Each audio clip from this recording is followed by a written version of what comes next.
Today we have the 2019 Vauxhall Grandland X. This vehicle has done just over 36,000 miles. It has an automatic transmission and a petrol fuel type.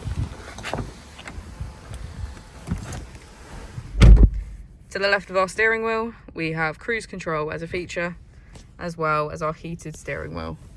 On the right, we have voice control, automatic wipers, and automatic headlights. Moving on to our screen, we can access audio, navigation, smartphone integration, our settings, Apple and Android CarPlay, and our driving functions and vehicle settings. If we put the vehicle into reverse, we can see that it comes with front and rear parking sensors. Just below we have our AC with heated seats on either side. As we go into the back of the vehicle, we can see that all of our seats have a black leather trim.